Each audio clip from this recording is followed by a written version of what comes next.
नमस्कार, स्वागत है आपका। शुरुआत करते हैं बड़ी खबर के साथ। महर्षि वाल्मीकि जयंती पर अखिलेश यादव ने लखनऊ में महर्षि वाल्मीकि की प्रतिमा पर माल्यार्पण किया और इसके बाद अखिलेश ने बीजेपी और योगी सरकार पर हमले किए। मिल्कीपुर विधानसभा उपचुनाव को लेकर अखिलेश यादव ने आरोप लगाया कि बीजेपी यहां पर चुनाव हार जाएगी। बीजेपी के तमाम आंतरिक सर्वे ये रिपोर्ट दे रहे थे, इसलिए वहां पर हार के डर से चुनाव टाला गया। मिल्कीपुर का चुनाव उनके अपने सर्वे में वो हार रहे थे।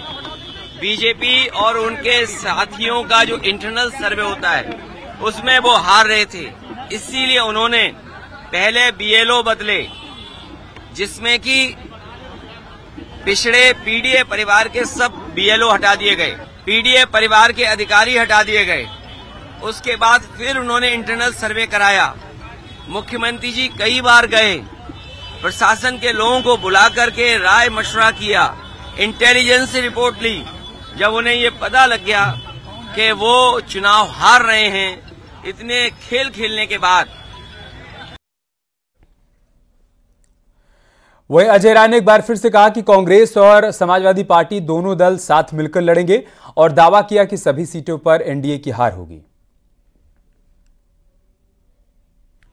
10 जीतेंगे। कितनी सीटें मिलनी फिर भी आपको? मिल रही है, मिलके लड़ेंगे, बस इतना ही कहूंगा, मिलके लड़ेंगे और डंके की चोट। सपा नेता ने कहा है कि महाराष्ट्र में भी चुनाव है, उन्होंने कहा है कि जब तक सपा को साथ नहीं लिया जाता चुनाव नहीं जीत सकते। अब वो राष्ट्रीय नेतृत्व उस पर निर्णय ले रहा है, बहुत जल्द निर्णय आ जाएगा, मिलके लड़ेंगे।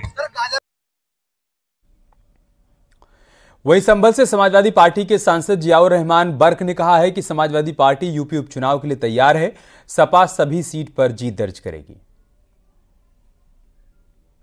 विधानसभा से विधायक रहा हूँ और इस समय अल्लाह करम से संभल लोकसभा क्षेत्र से सांसद हूँ और वो इस लोकसभा का हिस्सा है। लेकिन जहाँ भी पूरे प्रदेश के अंदर उपचुनाव होने 10 सीटों पे, वहाँ उत्तर प्रदेश में समाजवादी पार्टी पूरी मजबूती के साथ में तैयारी कर रही है और पूरी अच्छी रणनीति तैयार कर करके चुनाव मैदान में उतरेगी। माननीय अखिलेश यादव जी के नेतृत्व में चुनाव को लड़ा जाएगा। जिस प्रकार हमने लोकसभा के आम चुनाव के अंदर एक अच्छी सीटें जीतने का काम किया है, इंशाल्लाह चाहे बीजेपी कितने भी सामदाम दंडभेद अपना ले, मैं पूरी जिम्मेदारी से कह रहा हूँ, चुनाव आयोग ईमानदारी से अपना वो रखेगा तो अगर चुनाव आयोग की तरफ से पूरी निष्पक्षता से हमारा चुनाव होगा तो हम इसकी उत्तर प्रदेश की सारी सीटों को जीतने का काम करेंगे।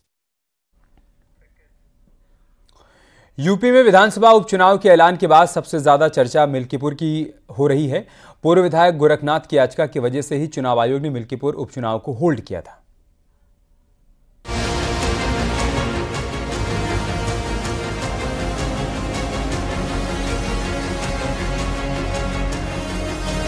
मिल्कीपुर उपचुनाव का रास्ता साफ होता दिखाई दे रहा है।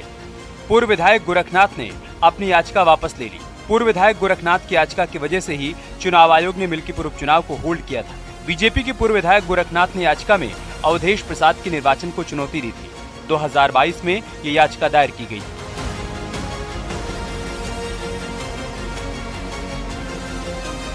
अवधेश प्रसाद जी ने जो कागज लगाए, जो नोटरी कराई, वो बोकस थे। उसका लाइसेंस 6 वर्ष पूर्व खत्म हो गया था।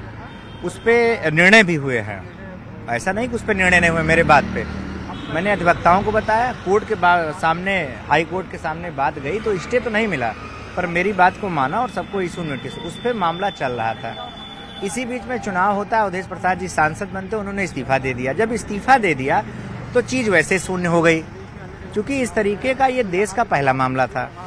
मिल्कीपुर उपचुनाव टलने पर समाजवादी पार्टी और कांग्रेस ने चुनाव आयोग के साथ साथ बीजेपी पर सवाल खड़े किए। सपा सांसद अवधेश प्रसाद ने कहा कि हार के डर से चुनाव को टाला गया। वहीं कांग्रेस सांसद इमरान मसूद ने कहा कि मिल्कीपुर में भगवान राम बीजेपी से नाराज है। अखिलेश यादव की बातों को सुना होगा, जो जंग टाला वो जंग हारा। तो भारतीय जनता पार्टी ने टाला तो भारतीय जनता पार्टी हारेगी। और ये चर्चा पूरे क्षेत्र में है कि भारतीय जनता पार्टी डर और दहशत के कारण चुनाव को टलवाया है। 1 दर्जन से ज्यादा मंत्री लगे हैं 2 महीने से। तो क्या ये जो मंत्री लगे हैं उसमें तो ज्यादातर ऐसे मंत्री हैं जो अपने क्षेत्र में हारे हैं, इस लोकसभा में हारे हैं और अभी केशव मौर्य जी गए थे, वो अपने विधानसभा में हारे हैं। तो हारे लोग हैं, अपने क्षेत्र में नहीं जीत पाए हैं, तो मिल्कीपुर जिता पाएंगे। मिल्कीपुर में भगवान नाराज हैं। राम जी ने पहले उनको बता दिया था, आगे भी बता देते, इसलिए उन्होंने छोड़ दिया। उपचुनाव में मचे घमासान को लेकर बीजेपी ने विपक्ष पर निशाना साधा। मिल्कीपुर सीट को लेकर इन लोगों का कहना है कि विपक्ष बेवजह ही चुनाव आयोग पर सवाल उठा रहा है। साथ ही दावा किया कि सभी सीटें एनडीए जीतेगी। 9 सीटों का उपचुनाव घोषित हो चुका है। भारतीय जनता पार्टी पूरी तैयारी के साथ चुनाव मैदान में है और हम 9 की 9 सीटें जीतेंगे।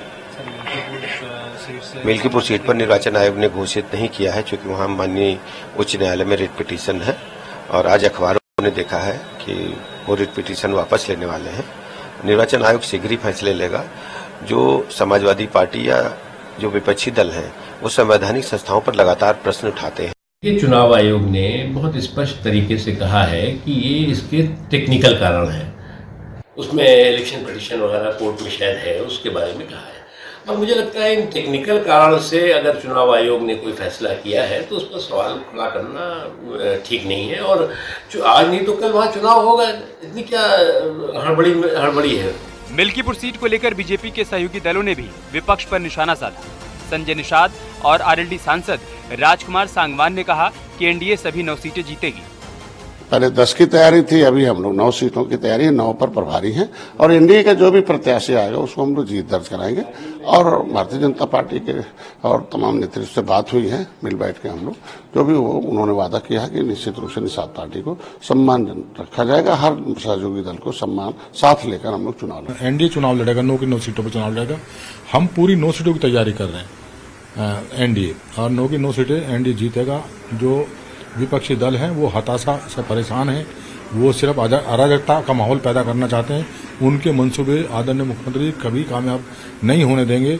जो कानून व्यवस्था से खिलवाड़ करेगा उसके खिलाफ सख्त कार्रवाई होगी, उसको बख्शा नहीं जाएगा, वो चाहे कोई भी। चुनाव में 1 महीने से भी कम का वक्त बचा है। ऐसे में मिल्कीपुर पर कोई भी फैसला अगर जल्द नहीं हुआ तो मिल्कीपुर का चुनाव टल जाएगा।